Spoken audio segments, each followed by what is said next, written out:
All right, so let's look back at what we went through last week. We finished with the book of Leviticus, at least for our purposes, by looking at the Day of Atonement. So I've got just a few questions. They're there on your lesson sheet. These shouldn't be too difficult. So number one says the Day of Atonement was the one time God commanded his people to fast or afflict themselves, I think is how the text says it. Okay, that's true. And we do read of other occasions where the people fasted. I think it's Zechariah, a book after the return from captivity, where Zechariah mentions you're fasting on, and I can't remember, it's the odd numbered months. It's something like the 5th and the 7th and the 9th month. So they had added some other fasting to their regimen, but this is the only one that was actually commanded. Okay. Number two, the Day of Atonement was a day on which any of the priests were allowed to enter the most holy place. And that's false. Disagree. So what was the stipulation?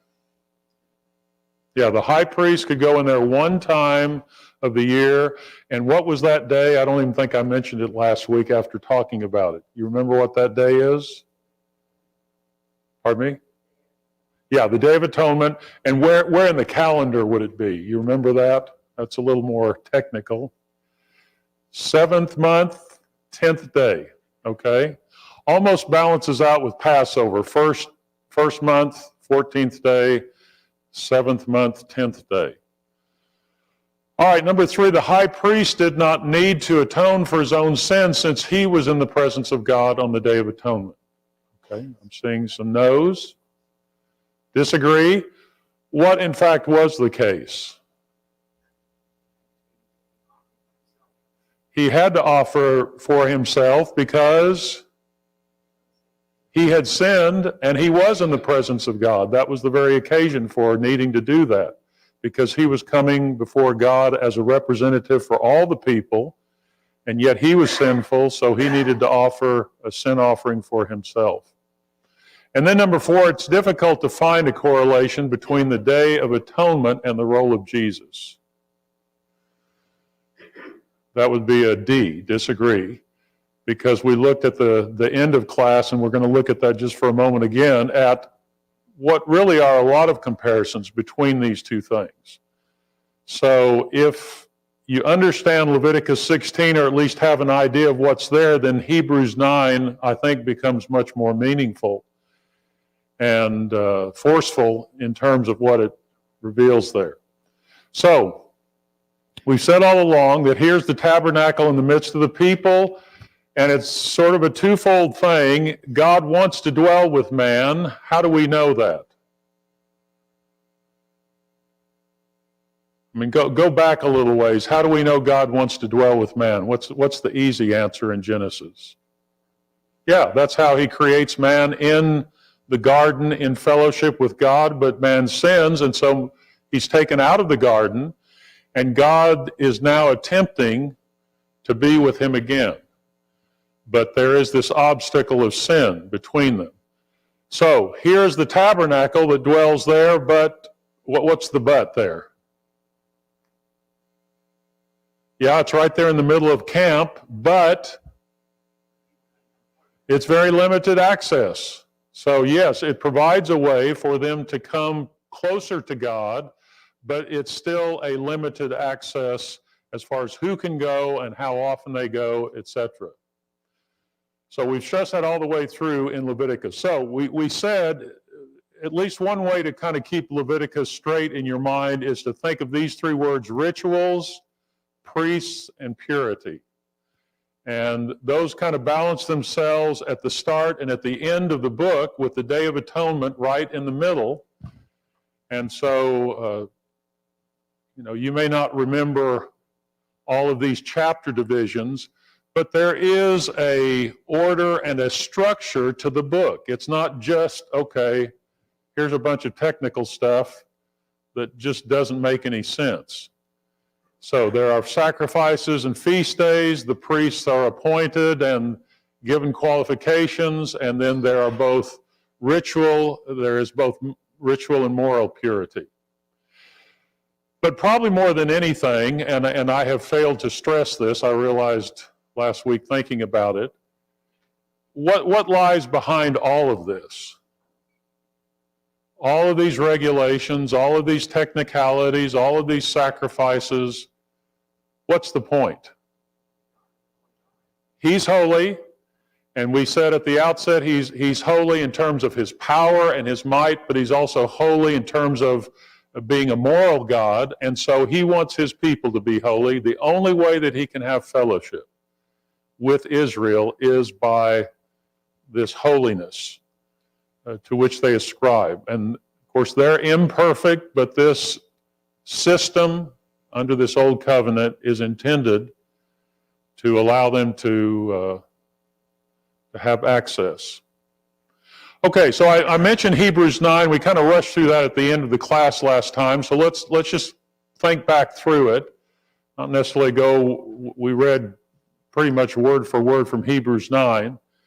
So you have at the outset a description of the Old Testament tabernacle, then you have a description of the priesthood, and then at verse 11 it changes to Christ. And the writer is trying to draw a contrast between the Old Testament system and Jesus. So he says of the priests, they're the ones who regularly perform these ritual duties, verse 6.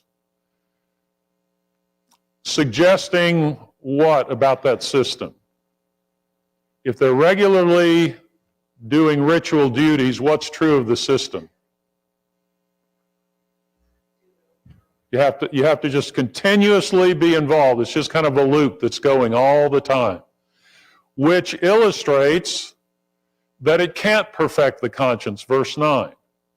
So here is Christ, who as our high priest enters into a greater tent, and he does so with what sacrifice? His own blood he takes there. And so the writer says, how much more effective is this sacrifice, verses 13 and 14, to the purification of the flesh and to purify our conscience. So the first system purifies the flesh, but it can't perfect the conscience. Whereas the new covenant, Christ is our high priest, is able to purify the conscience because of this perfect sacrifice. So if you kind of look at them side by side, you get a contrast between the two. Here the priest regularly doing this ritual things over and over again. Christ does it once for all. And whereas the old system had the blood of bulls and goats, blood is necessary, but that blood isn't going to cleanse, whereas Christ's blood will. And so we just said, can't perfect the conscience, whereas he says it purifies our conscience to serve the living God. And I kind of rushed through this last time, but let's just think about it again for a moment. How did they know that this was true between these two, or did they know? The writer's writing to these Jewish Christians, and he's saying that old law could only purify the flesh. The new covenant purifies the conscience.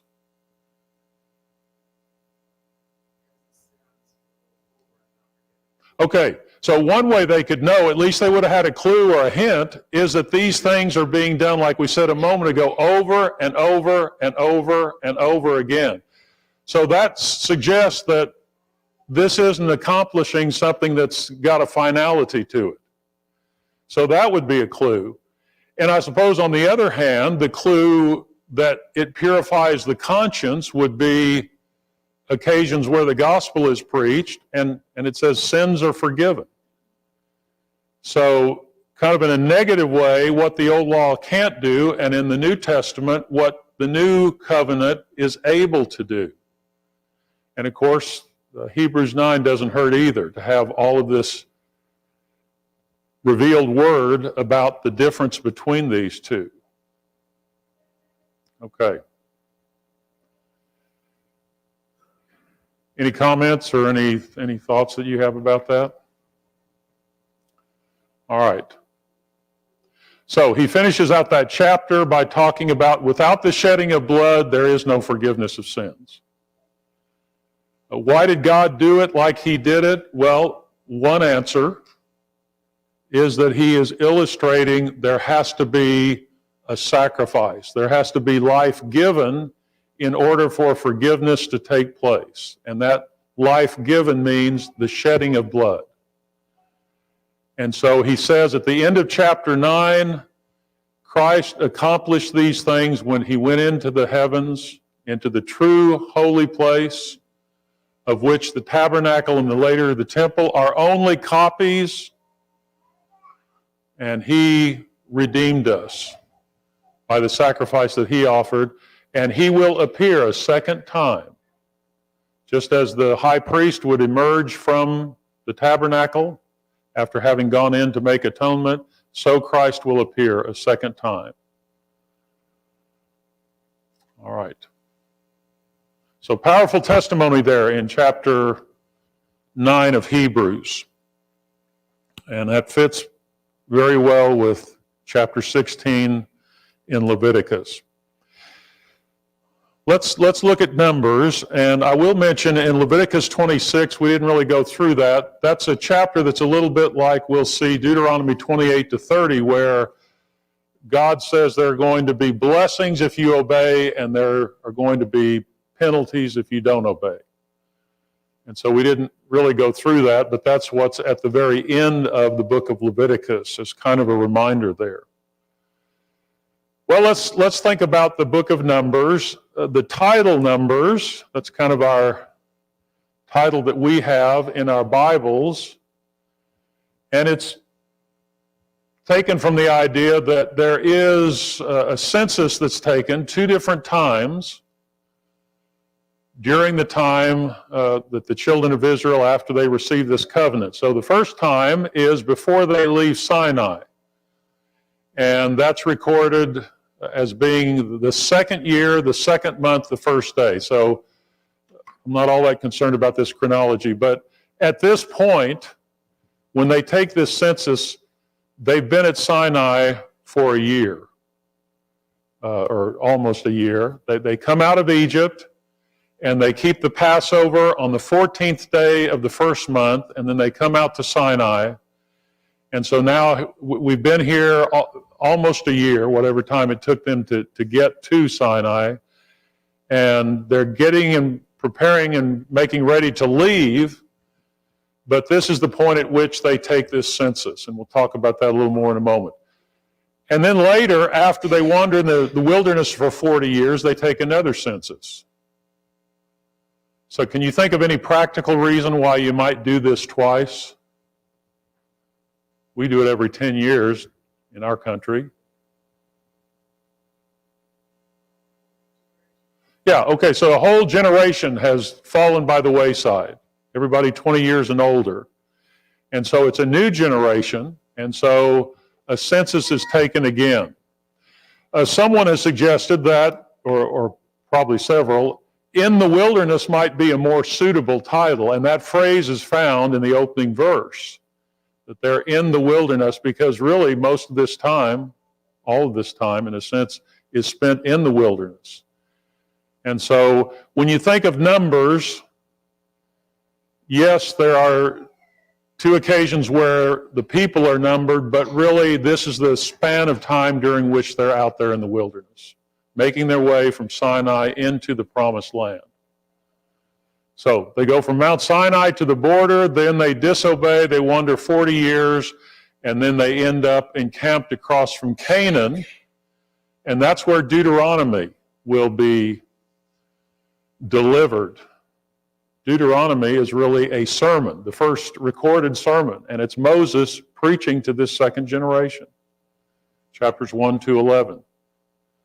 So they'll get to cross from the Promised Land, and Moses will charge them with remembering the law and doing what God says. All right, so here's Israel. They've been at Sinai just over a year. They've received this law, the basis of a relationship.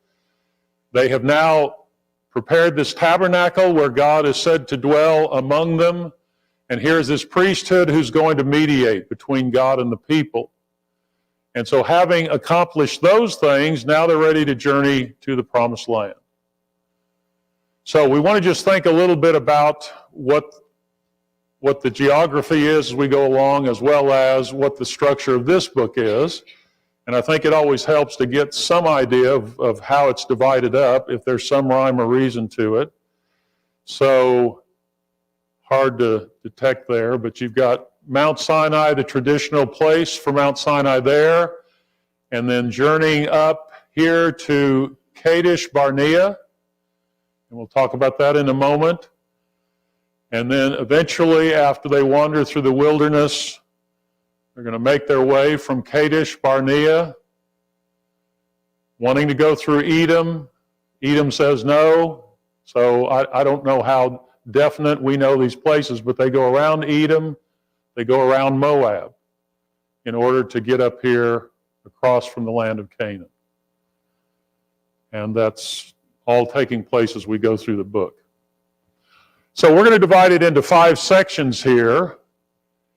And the 3 locations where they spend some time, initially at Mount Sinai, first 10 chapters, we'll look at those in a moment. The wilderness of Paran, which is up there where Kadesh Barnea is, and then they're going to make their way all the way up to the plains of Moab. Okay. In between, they're going to travel from point A to point B, from point B to point C. So let's just consider a few of the things that take place here. So this numbering takes place at the outset of the book, chapters 1 to 4. And then there's some other laws that are given, some other details, and I think that helps us appreciate that, yes, the law was given at Mount Sinai, but there continues to be clarification of that law as they go along, and maybe some added things about it. For instance, we're going to see here at chapter 9, they're supposed to observe the Passover for the second time. This is the second year, first month of the second year. Well, then a problem arises. There are some people who are not clean, so can they partake of the Passover? So what are they going to do about that? Well, we get some clarification about that. And then they finally make their way out, and guess what? The complaints begin, which was true before they got to Sinai, so that's not surprising. Maybe surprising that they're still complaining, but then there's this opposition to Moses' leadership, to Aaron, and we'll look at that. So here's another map showing the same thing, going down here from the south of Sinai up into Kadesh Barnea there. And you can see that wilderness of Paran is with the name given to that area. Okay, then chapters 13 to 19, once they reach that point, we all know this story, chapters 13 and 14 of Numbers, the spies are sent into the land. And they come back and 10 of them say, we can't take it. And Joshua and Caleb say, we can. And God ends up telling them they're going to wander in the wilderness for 40 years. And then on the heels of that, we've got another rebellion where Korah comes and says, you know, you're taking too much upon yourself in terms of leadership, part of the tribe of Levi. And so God deals with them. And then more regulations and more responsibilities. So here's a picture of the spies going up from Kadesh Barnea all the way up to the top of that land during, remember how long that was? How many days? 1 day for a year, the punishment was. 40 days, okay? So they were in the land just over a month, came back, and so God said, you're going to wander in the wilderness for 40 years. 1 year for each day that you were in the land. And then, from that point, this second generation emerges after the first generation dies off during that 40 years. And there are other complaints about water, and this is where Moses is told, because of the way he conducts himself, he's not going to enter into the land. We know about the bronze servants that God brings among the people. So you can see those middle chapters there that we'll study next time have several instances where God is dealing with this people. And they're out there in the wilderness, and they're a somewhat rebellious people. The writer of Hebrews draws on that back in Hebrews chapter 3. All right, and then finally we come to, they make that journey around and reach the plains of Moab. And this is the point where Balak gets Balaam, a prophet, which is interesting because there are prophets other than the prophets from the Israelites, apparently. And Balak says, I want you to come and curse the children of Israel. Here's this group of a couple of million people wandering through the land, and he says, I want you to curse them. And, of course, what Balaam does is he blesses them 3 different times. And we find out later that he's kind of in cahoots with the daughters of Moab, and they try to lead the Israelites astray. But at any rate, the Israelites are numbered a second time, and some other things there that happen before the book ends. And so here's that same map showing this journey around Edom to the south, and then up alongside Moab, and finally across from Canaan, where they'll be when Moses addresses them. All right, so we'll spend three sessions on this. Here are the numberings. And tonight we want to just spend a little time looking at these first 10 chapters. So before they leave Sinai, here they're gathered. First thing they do is take this census, and in effect what they're doing is numbering the men they have to go to war. Now why would you do that?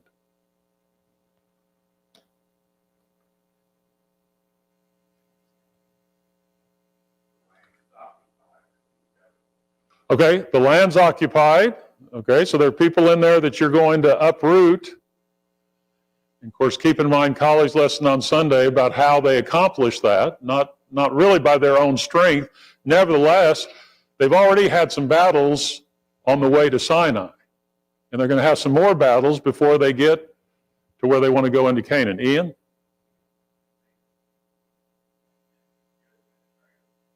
Okay, yeah.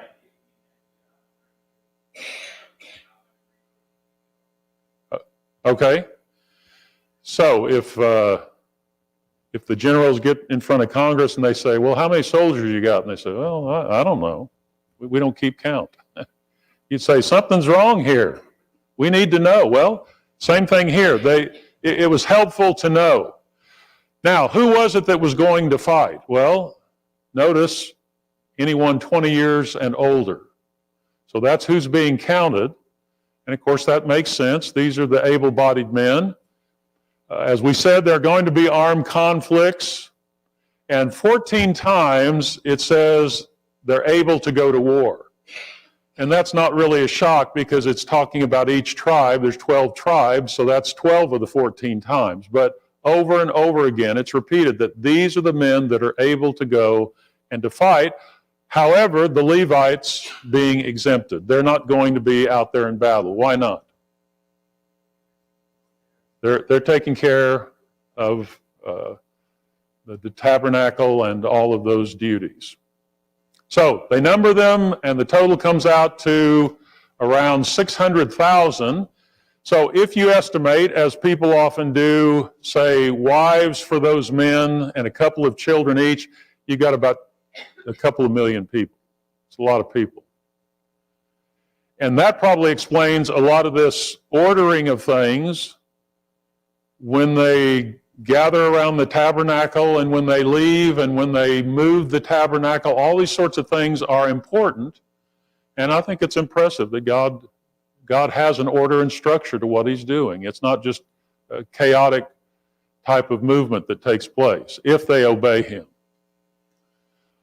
Okay, so they number the soldiers, and then the tribes are organized, and this has to do with how they camp around the tabernacle, and not a big deal here, but it's interesting that Leah's sons are the ones who are on the eastern side, and notice on the inside of the tribes are who?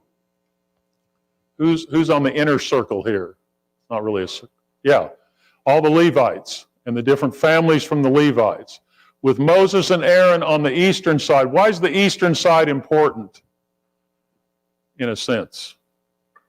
What's on the eastern side of the tabernacle? It's the opening by which entrance is made into the tabernacle, and the rest of it is facing that way. Okay, so you've got the Levites that are around it, and we're going to note some of the duties they have, and then you've got these other tribes that are on the outside. In a sense, they're guarding it. In fact, it's said of the Levitical families on the inside that they are guarding that tabernacle. And so you've got Rachel's descendants on the western side. Ephraim and Manasseh are whom? Do you remember? They are sons of Joseph. And so each of them is allotted a portion. And then at the top, you've got Benjamin. So those are all descendants of Rachel. And then you've got the rest of the tribes spread out around there. So chapter 2 is telling us how they were organized around that. And then in chapters 3 and 4, you've got the instructions regarding how they were going to move this tabernacle. And what was true of their efforts to move it? They just bring in the moving vans and just pack it all on there and take off? No, again, there's an order to this. Which piece is out in front of the whole group of the Israelites as they leave? It's the Ark of the Covenant, having been covered with some of these coverings that they have. And there's great care that's given to not just going in there and taking it and moving it, doing it in a precise way, and careful that they don't die because they've taken some liberties that they're not supposed to take. All right. There's something said in there about the Levites. Kind of an exchange there. God says, okay, there were the death of all the firstborn in Egypt, but you are my firstborn, all your firstborn. So they number the firstborn in Israel. And then he says, all right, the Levites are going to be the exchange for those firstborn. So interesting. He says, I'm going to have those who are mine. And in a sense, he's saying, the Levites are mine to serve me.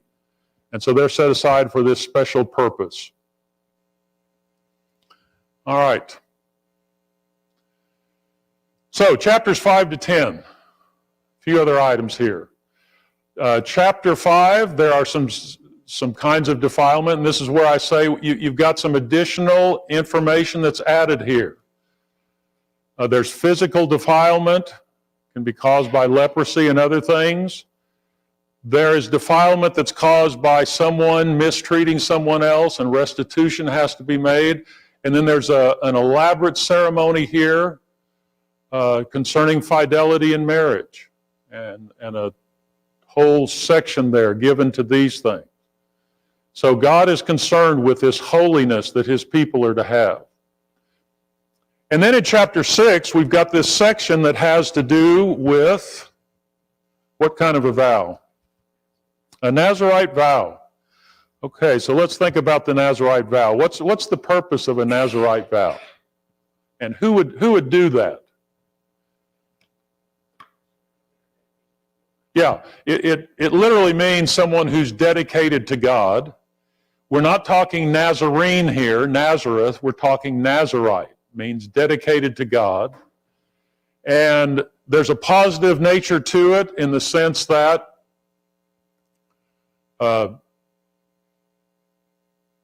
this person is devoting themselves to God in a special way. And then there's a negative sense in that they're going to abstain from certain things, primarily anything having to do with the grape. Wine, strong drink, not to have anything to do with that. They're not going to cut their hair. So it might, at least for a male, it might make that somewhat obvious that a person has this vow if he's not cutting his hair as he might normally do. They're not to touch a corpse, which sounds like what? Who else was told that they couldn't? Well, the people are going to be defiled if they touch a corpse, but what group of people were to be concerned about? Yeah, the high priest. So like that, we've got some regulations here. And so if they were to do that, there is allowance made for how you can offer sacrifices so that you won't be defiled any longer. And then at the end of the chapter, he describes what's done at the end of that vow taking place. It's interesting that there isn't a lot said about who is to do it and how long you're to do it and all of the details. That apparently is something that a person might decide. And I think we said earlier, can you think of a couple of people who might have been in that category later on in the time of the judges? Yeah, Samuel, his mother dedicates him to God, and who was supposed to be apparently a Nazirite and didn't do a very good job of it? Samson, okay?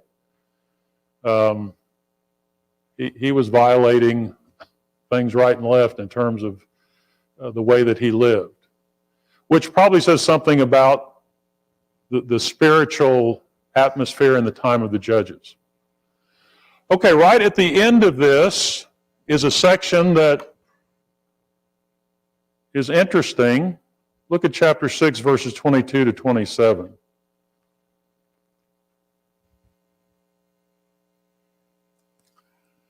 So what is this that the priests are to do?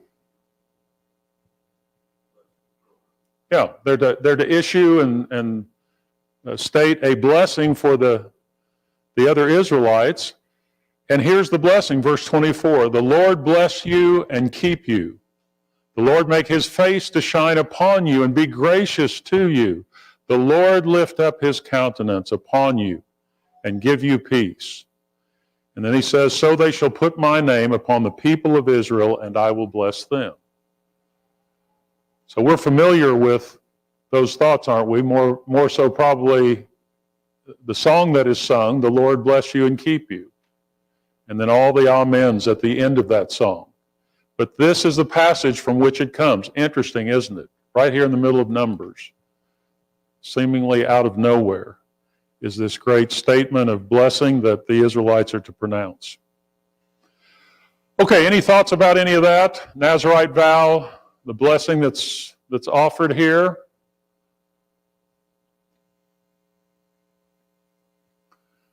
All right. So chapter 7 is a little bit monotonous in the sense that it just repeats something, but what it repeats is that each tribe, as they've gotten this tabernacle prepared, each tribe brings different gifts and sacrifices before God one day after another for 12 days. And they each bring the same gifts, but all of this together provides the resources that they need in order to do what they're supposed to do in the tabernacle, offering sacrifices and offering incense and other things like that. And so there are occasions like this. Another one was when they were going to build the tabernacle and the people gave all that was needed. And that's impressive. We sometimes use that as an example for ourselves. All right, in the tabernacle itself, certain instructions about the lamps, and then all the Levites in chapter 8 are to be dedicated. We read in Leviticus 8 to 10 about the priest being dedicated. Now, what's the connection between the Levites and the priests? It's kind of like apostles and disciples. All of the priests are Levites, but not all the Levites are priests. And I had to look this up this afternoon. Aaron is from the family of Kohath. One of three sons of Levi was Kohath, and Aaron was one of the descendants of Kohath. Well, guess where all the priests came from? I should have had a chart to show this. They came from Aaron and his sons. Okay? So those are the ones who are the priests. All these other Levites are doing duties surrounding the tabernacle, but they're not the priests. But they're important. They're dedicated to God. They're set aside. And so all of this indicates, again, that this is serious business we're talking about here. All right, then we get to chapter 9, and there is the Passover, and it's worth noting, although I can't remember at the moment what the chronology is, apparently this happens kind of at the outset, because it's happening the second Passover. So the second year comes, first month, 14th day, and some of these other things we've talked about come after that. So this chapter 9 is after chapters 1 to 8, but actually it probably comes a little bit earlier. And so the question is, what are we going to do about these people who want to eat the Passover, but they're defiled? What's the solution to that? God says, verse 2, let the people of Israel keep the Passover at its appointed time. And then he gives all the instructions. We already know those.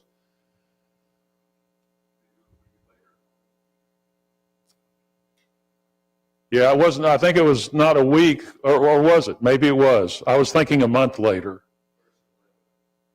Okay. Which says, in the second month on the 14th day, so it was a month, you shall keep it. And then he goes through the instructions. All right, what about that?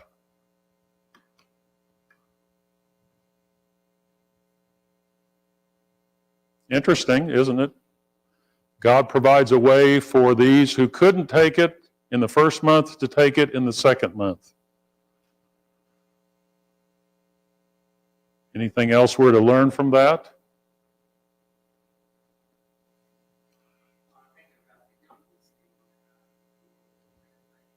Okay. Okay.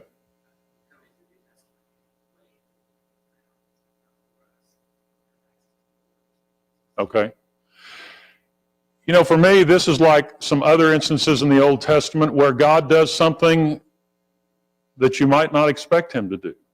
I would have not necessarily expected him to say, okay, you do this on the second month. But he does, and that's his will for that occasion. And he makes that allowance. But that's not always the case in terms of other things that he might do. So I don't know that we can draw hard and fast rules from this. It's just interesting that on this occasion he makes that allowance. Ian?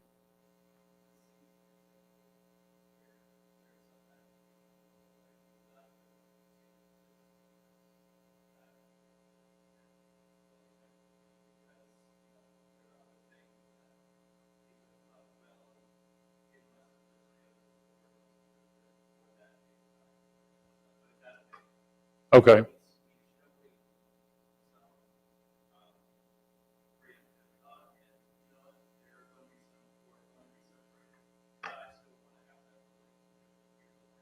Okay.